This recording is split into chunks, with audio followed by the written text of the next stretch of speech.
महापुरुषांना माझे अभिवादन. आदरणीय व्यासपीठ व इथे जमलेल्या माझ्या बंधू भगिनींनो, मुळात ध्यास क्लासविषयी जितकं मी आज बोलेल तितकं कमीच असेल, कारण की ध्यास क्लासामध्येच आमच्या प्रत्येक विद्यार्थ्यांचा एक ध्यास लपलेला होता. आम्हाला सरांनी खूप छान असं मार्गदर्शन केलं. मुळात सरांनी आम्हाला गणिती पुस्तकातले समीकरण किंवा सायन्समधला केपलर लॉ वगैरे हे सगळं सोडून आयुष्याला एक आपण आपल्या वाटेवर कसं जगता आलं पाहिजे हे शिकवलं.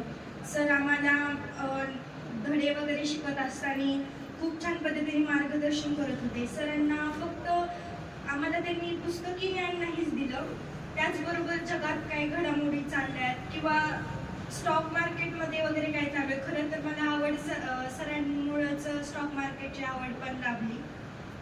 आम्हाला सरांनी खूप छान मार्गदर्शन केलं वळणावर. आमच्या म्हणजे पर्सनल लक्ष देत होते सगळ्यांकडं. सरांना सगळ्यांच्या हालचाली वगैरे समजायच्या, सर आम्हाला समजून घ्यायचे आणि मुळात आम्हाला खूप छान पद्धतीने मार्गदर्शन करायचे.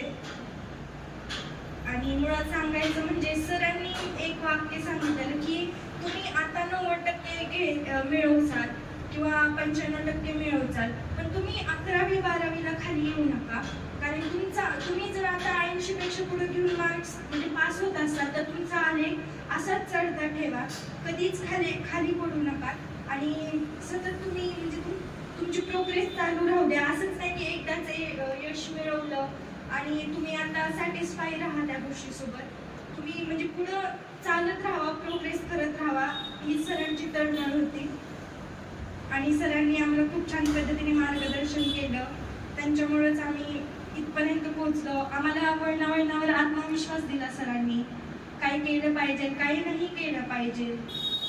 आणि विद्यार्थी म्हणून तर आम्हाला त्यांना म्हणजे काय माहिती एक मॅजिक असल्यासारखंच होतं की आमचं जरा वेगळं हालचाल असली की सरांना लगेच असं समजायचं, सर ग्रॅप करायचे ती गोष्ट आणि आम्हाला समजून सांगायचे. त्यांच्यामुळेच मे बी मी तरी इतके मार्क गाठले. आणि थँक्यू सो मच सर. खूप छान. यानंतर